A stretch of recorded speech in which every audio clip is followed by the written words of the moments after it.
right, welcome back, my extraordinary family. Hello, friends. We are at the Point Defiance Zoo today, doing more Halloween stuff. And what in particular are we going to be focusing on the most today, honey? It's one of your favorites. The wolves. Related to Halloween. What is The pumpkins? the pumpkins? Why do you like pumpkins? It happens. Around this time of year. It happens. They explode. I was thinking more treats, but we are going to see some animals enjoying their treats, their pumpkin treats, and maybe along the way, maybe check out some other special, unique activities that they have here. So let's get exploring here at the Point Defiance Zoo. Oh, hi. Hello. Yeah, so this particular enclosure that we're at right now, I was reading over here that the animals that are in this enclosure change daily. So depending on what day of the week it is, they have different animals in here today, and I'm gonna butcher this, so go ahead and roast me in the comments, that's fine. But the Malaysian tapir, T-A-P-I-R is how it's spelled. Don't know how it's pronounced. I'm using my Louisiana education to say this. So, okay. You try. But yeah, so there's a pair of them over here today. One of the cool things about these little guys is they've got a really narrow head. So when they are moving through the forest, if they're being chased by something, they can maneuver quite quickly and efficiently through very dense vegetation. They kind of remind me of an Oreo. Yeah. Like they got the black and then you have the cream filling. Or a black and white cookie. That's probably a better description. A black and white cookie. Half black, half white. Yeah. Which skeleton is this one? A seahorse. A seahorse. My favorite one. So Wyatt, what are we trying to find all over the zoo? All the skeletons. All the skeleton pictures. There are how many hidden throughout the zoo? 10. 10. That's right. We're going to see if we can't find The first them. one was the snake. The second one is the seahorse. Seahorse.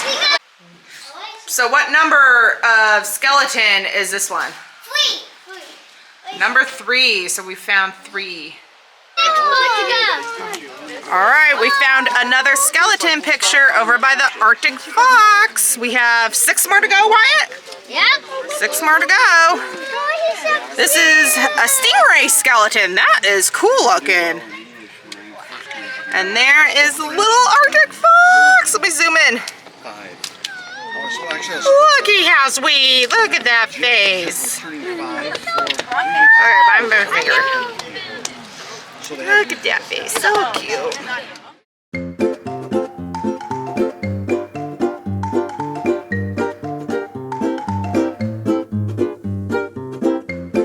Hey you guys, are you enjoying this adventure? If you want to go on more and you really want to see more, go ahead and hit that subscribe button now.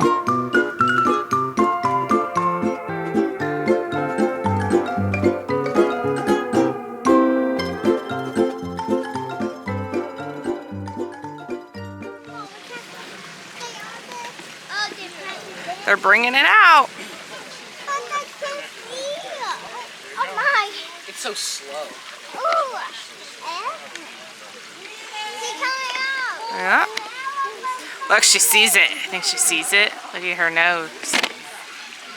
How's she come out? She's like, I saw them put something over there. I want it.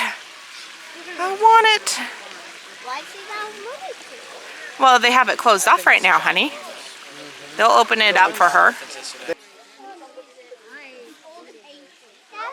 Test, there we go. All right, so thank you everybody for coming out. Hope you're all enjoying your Zoo Boo weekend here at Point Defiance.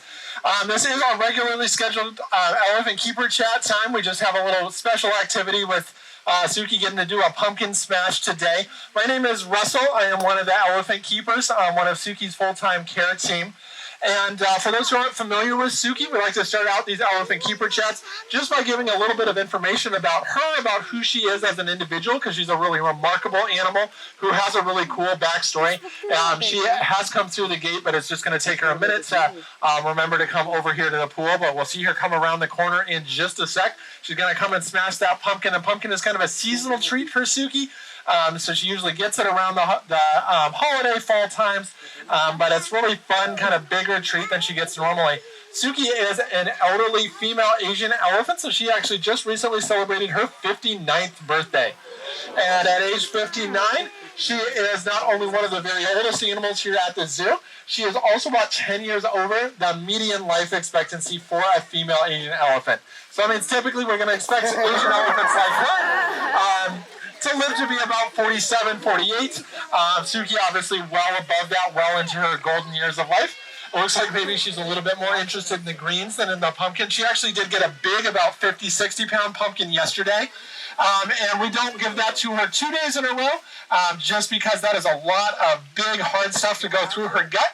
And Suki, being an elderly elephant, she doesn't have any teeth anymore. So we do have to be careful about some of the food that we give her. She's going to go over there and check out some of her other enrichment, it looks like, which is totally her right to do.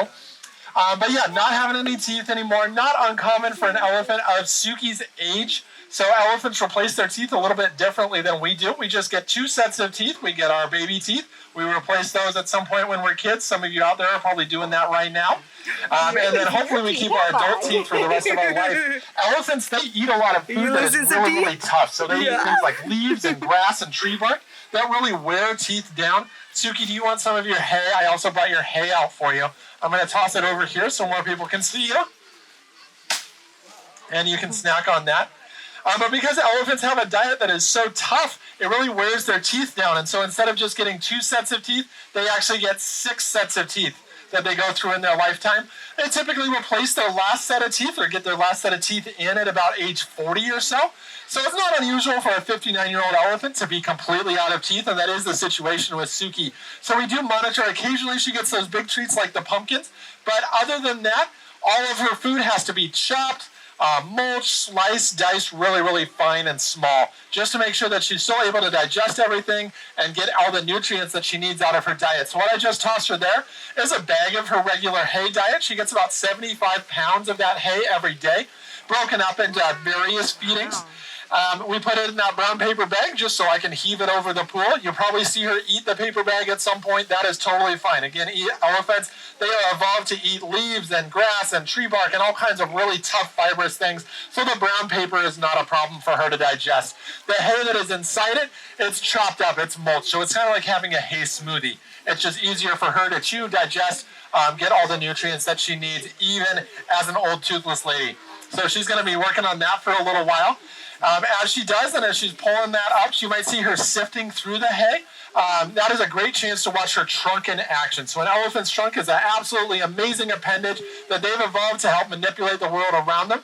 An elephant's trunk is actually a fusion between their nose and their upper lip, hangs down in front of their face.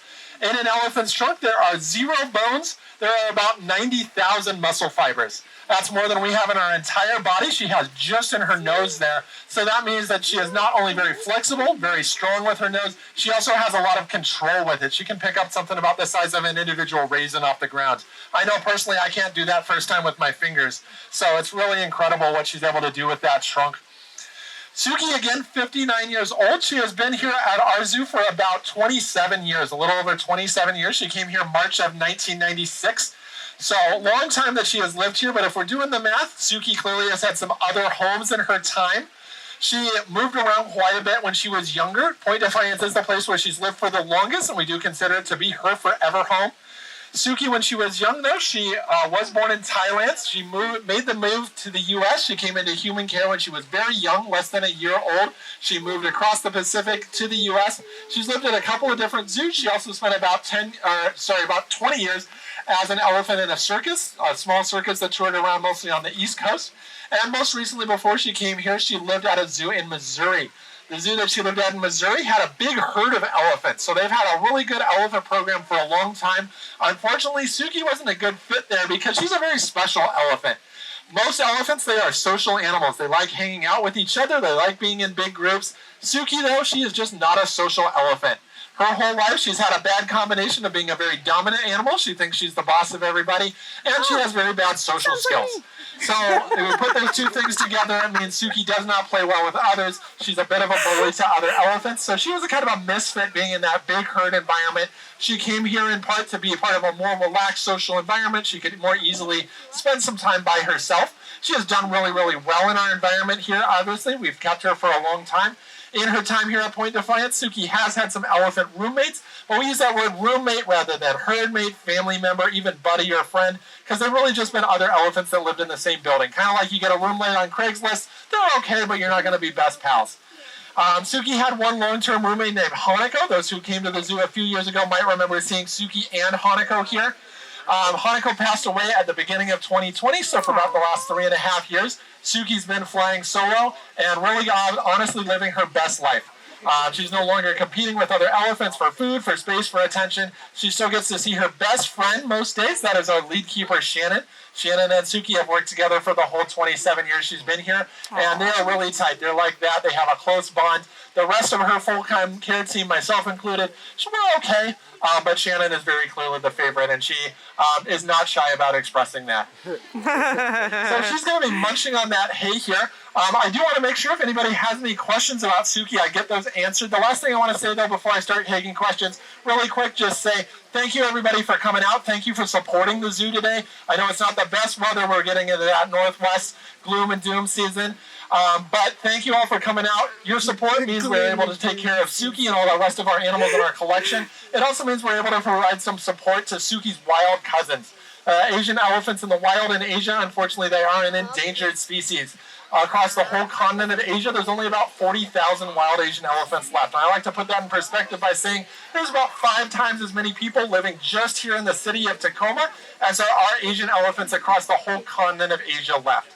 So we are long-term conservation partners. We provide support every year to an organization in Southeast Asia that works not only with the elephants there, but also with the people that work and live around the elephants, trying to make sure there's a harmonious relationship for both people and elephants. So again, you guys coming and supporting us means we are able to support that and a lot of other conservation projects. So thank you at this point. Does anybody have any questions? Anything you'd like to know about Suki?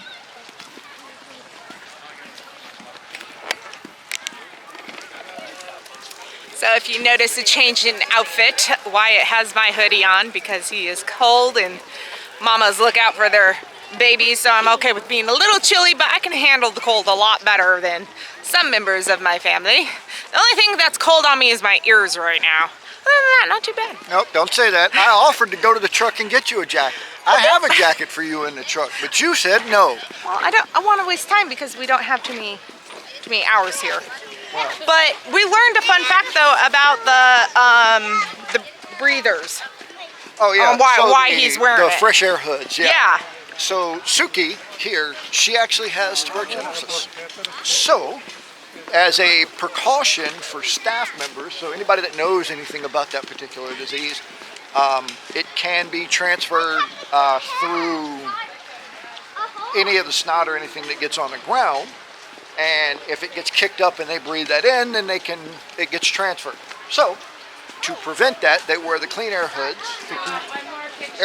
aerosolized elements of it, and the actual physical pieces out of it. So, if you saw, there's the hood, you can see how it's set up on the head, and then it's got a hose that comes out of the back to a little pack.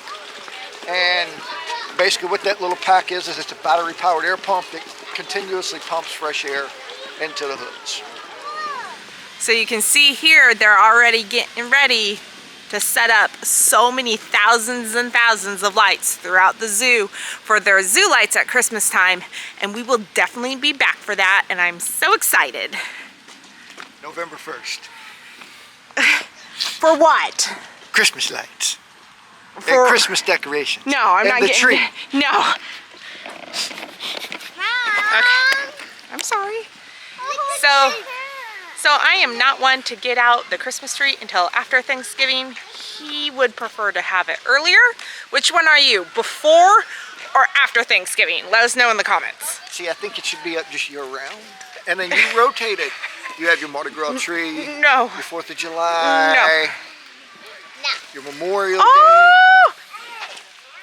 We'll end that conversation because I see a baby muskox.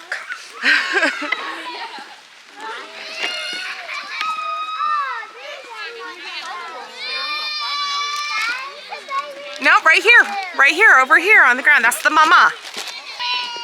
It's just a baby. It was born 5 weeks ago. I can't remember her name too. I'm trying to remember. Willow, that's right. So I even voted for the name, and the name I wanted won. So Willow is part of the tree, willow tree, and it is one of their favorite snacks to eat. But I like the name Willow based off of the movie Willow, if you guys are familiar with it. Oh, it might go somewhere else.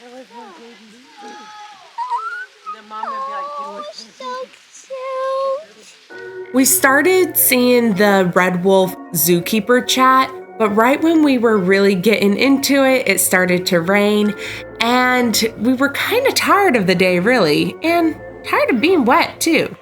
So we decided to call it a day and head home.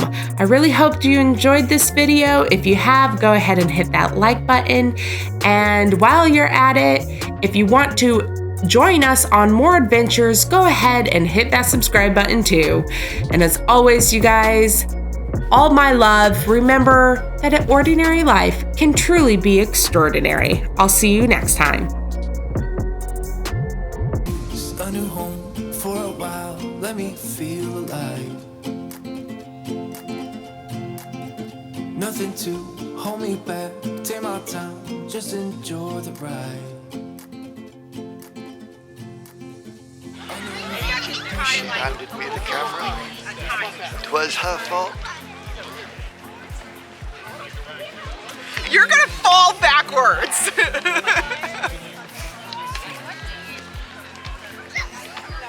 He stole the camera. He stole it. I asked him to hold it for a minute and he steals the camera from me. Dude.